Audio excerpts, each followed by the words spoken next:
Hi friends అందరికీ ఇది మీషోలో ఆర్డర్ పెట్టినటువంటి ఫ్యాబ్రిక్ అండి. 15 మీటర్లు నెట్, 3 మీటర్లు సాటిన్ లైనింగ్ అయితే వచ్చింది. దీనితో మనము 2 డ్రెస్సులను అయితే స్టిచ్చింగ్ చేయాలి.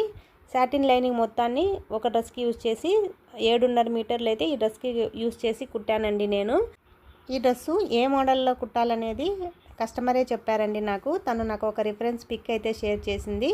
ఆ పిక్లో ఎలా ఉంటే same as it is dress అయితే అలాగే స్టిచ్చింగ్ చేయమన్నారనమాట. సో అందుకనేసి నేను కస్టమర్ ఇచ్చిన రిఫరెన్స్ ప్రకారమే సింపుల్గా ఇలాగా స్టిచ్చింగ్ చేశాను.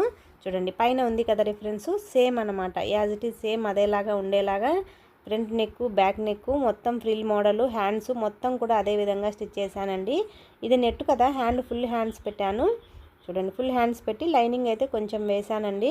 మీకు నెట్ అవ్వడం వల్ల కుచ్చిళ్ళు అనేటివి కనపడలేదు, చాలా వచ్చిందండి. గేరానే మనకు దాదాపుగా 6.5 మీటర్ వరకు నేను నెట్ ఫ్యాబ్రిక్ని కింద పాటికే యూస్ చేశానమాట. బ్యాక్ కూడా ఇలాగ సింపుల్గా థ్రెడ్స్ పెట్టేసి హ్యాంగింగ్స్ పెట్టాను. కస్టమర్ చాలా సన్నగా ఉంటుంది, అందుకని నెక్ ఎక్కువ బ్రాడ్ అవ్వకుండా చిన్నగా ఇలా సింపుల్గా పెట్టేశానండి. బ్యాక్ సైడు థ్రెడ్స్ కూడా పెట్టాను. ఇది లెంత్ ఎక్కువ ఉంది కదా, సో నేను లెంత్ను కట్ చేయకుండా కింద అయితే డబల్ ఫోల్డింగ్ చేసి కుట్టానండి. నెట్టు కొంచెం మందం ఉంటే లుక్ అనేది బాగా వస్తుందని చెప్పేసి గేరా అనేది చాలా బాగా వచ్చిందండి. ఇదండి వీడియో నచ్చితే లైక్ చేయండి. మరిన్ని వీడియోస్ కోసం ఛానల్ని సబ్స్క్రైబ్ చేసుకోండి.